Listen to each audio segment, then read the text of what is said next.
एक गांव में केशव नाम का एक आदमी अपनी पत्नी और माँ के साथ रहता था।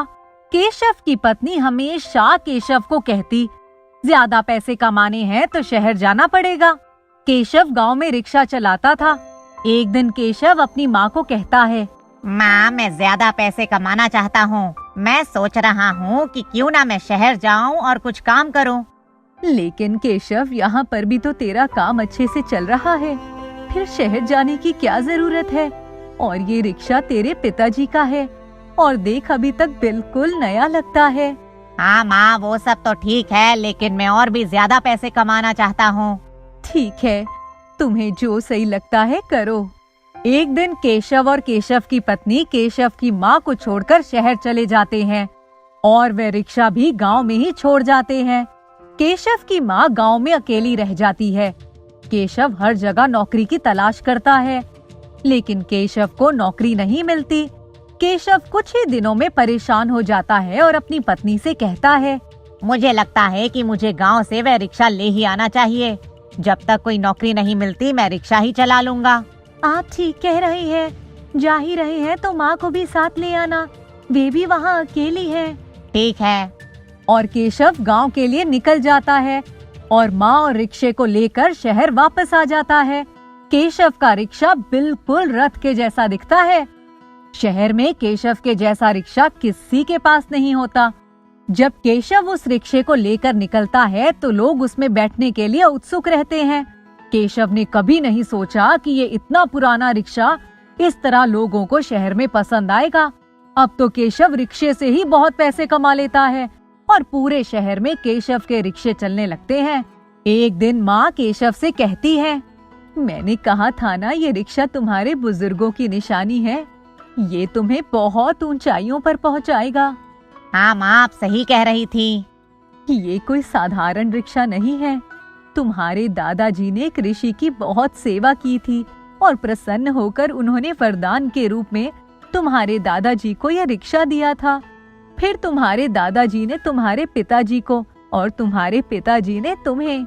जब तक ये रिक्शा हमारे घर में है तब तक हमारे घर में किसी चीज की कमी नहीं होगी। केशव की इस तरक्की से लोग बहुत जलते हैं। कुछ लोग ये बात सुन रहे होते हैं।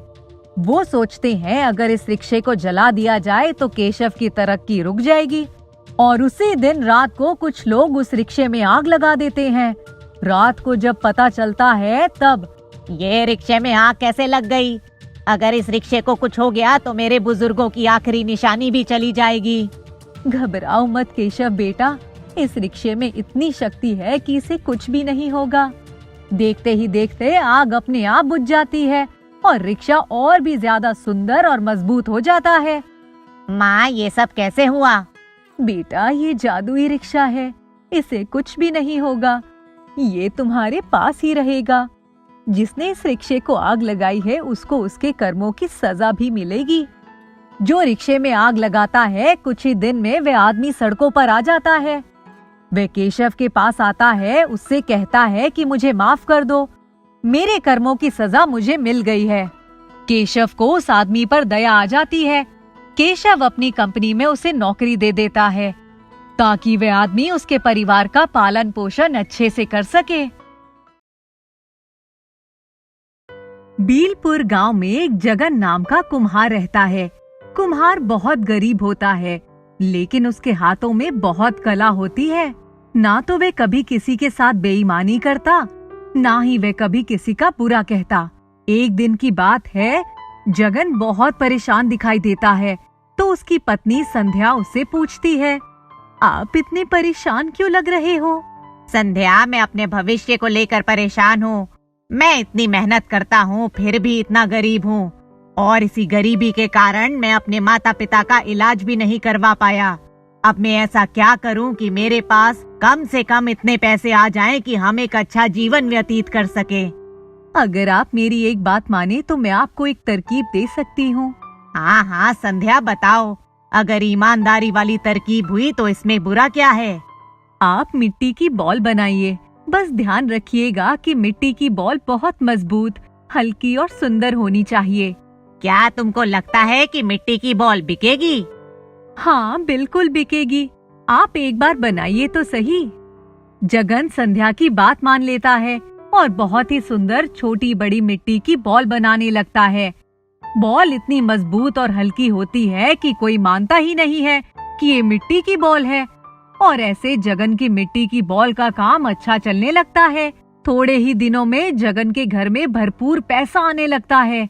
दूर दूर से लोग जगन के हाथ की बनी हुई बॉल को देखने के लिए और खरीदने के लिए आते हैं। जगन और संध्या बहुत खुश होते हैं। एक दिन जगन संध्या को कहता है, संध्या, मैं तुम्हें धन्यवाद कहना चाहता हूँ। तुम्हारी वजह से हमारे घर की हालत ठीक हुई है। नहीं, ये सब आपकी मेहनत का फल है। वे दोनों अब खुशी खुशी रहने लगते हैं। लेकिन गांव में कुछ लोगों को उनकी ये सफलता देखी नहीं जाती। वे चुपके से जगन की बनाई हुई सारी मिट्टी की बॉल को पानी में डाल देते हैं, जिससे वे सारी बॉल गल जाती हैं। जगन की सारी मेहनत भी मिट्टी में मिल जाती है। जब जगन को पता चलता है, जगन भाग कर जाता है और देखकर मायूस हो जाता है। जगन बहुत पूछता है कि ये किसने किया, लेकिन कोई नहीं बताता। जगन दुखी हो जाता है क्योंकि उसकी 2-3 महीने की मेहनत सारी मिट्टी में मिल जाती है। वे फिर से मिट्टी की बॉल बनाना शुरू कर देता है, लेकिन अब उसे समय लगता है, तो उससे बॉल खरीदने वाले ग्राहक थोड़ा दुखी हो जाते हैं। एक दिन जगन अपने गांव में कुछ लोगों को बात करते हुए सुनता है। इस बार हम फिर से जगन की सारी मिट्टी की बॉल को पानी में बहा देंगे। अब देखते हैं जगन क्या करता है। लेकिन हम ये काम कल ही करेंगे, ठीक 8 बजे। अब जगन को पता चल जाता है कि उसकी मिट्टी की बॉल पानी में बहाने के पीछे किसका हाथ था। जगन तुरंत पुलिस स्टेशन जाता है और पुलिस को सारी बात बताता है। दूसरे दिन जगन और पुलिस वाले इसी फिराक में रहते हैं। जो लोग जगन की मिट्टी की बॉल को पानी में बहाने की बात कर रहे थे, वे आए और पुलिस उन्हें पकड़े। और इतने में वे लोग आ जाते हैं और पुलिस के साथ मिलकर जगन उन्हें पकड़ लेता है। वे लोग जगन से बहुत माफी मांगते हैं। हमें माफ कर दो। हमने ये इसलिए किया क्योंकि तुम्हारी मिट्टी की बॉल की वजह से हमारी दुकानों में से कोई भी बॉल नहीं लेता था। ये बात सुनकर जगन को बहुत बुरा लगता है। वो उन्हें कहता है, मैं अपना काम कर रहा था, आप अपना काम करते, लेकिन आप लोगों ने तो मेरे पेट पर लात मारने की कोशिश की। मैं आप लोगों को माफ नहीं कर सकता। पुलिस उन सबको पकड़कर ले जाती है और जगन को उसके नुकसान के पैसे भी उन लोगों से ही दिलवाती है, जिन्होंने जगन की मिट्टी की बॉल पानी में बहाई थी।